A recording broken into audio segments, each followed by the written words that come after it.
يؤتى يوم القيامة بالإمام الجائر وليس معه نصير ولا عاذر فيلقى في نار جهنم فيدور فيها كما تدور الرحى ثم يرتبت في قعرها.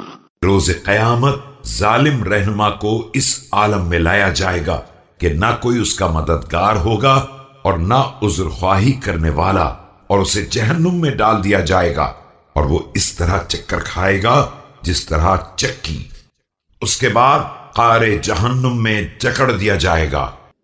وإني أنشدك الله ألا تكون إمام هذه الأمة المقتول فإنه كان يقال يقتل في هذه الأمة إمام يفتح عليها القتل والقتال إلى يوم القيامة ويلبس أمورها عليها.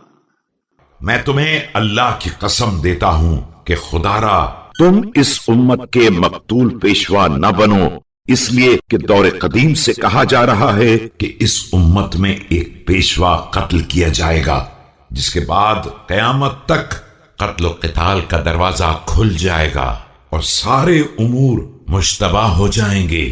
ويبث الفتن فيها فلا يبصرون الحق من الباطل يموجون فيها موجا ويمرجون فيها مرجا فلا تكونن لمروان سيقة يسوقك حيث شاء بعد جلال السن وتقضي العمر. اور فتنے پھیل جائیں گے اور لوگ حق و باطل میں امتیاز نہ کر سکیں گے اور اسی میں چکر کھاتے رہیں گے اور تہوبالا ہوتے رہیں گے. خدا را مروان کی سواری نہ بن جاؤ کہ وہ جدھر چاہے کھینچ کر لے جائے کہ تمہارا سن زیادہ ہو چکا ہے اور تمہاری عمر خاتمے کے قریب آ چکی ہے. فقال له عثمان كلم الناس في أن يؤجلوني حتى أخرج إليهم من مظالمهم.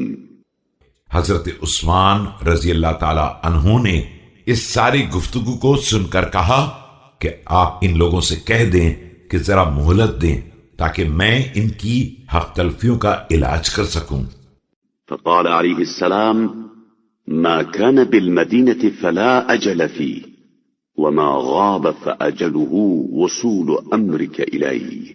آپ علیہ السلام نے فرمایا کہ جہاں تک مدینے کے معاملات کا تعلق ہے ان میں کسی مہلت کی کوئی ضرورت نہیں ہے، اور جہاں تک باہر کے معاملات کا تعلق ہے ان میں صرف اتنی مہلت دی جا سکتی ہے کہ تمہارا حکم وہاں تک پہنچ جائے.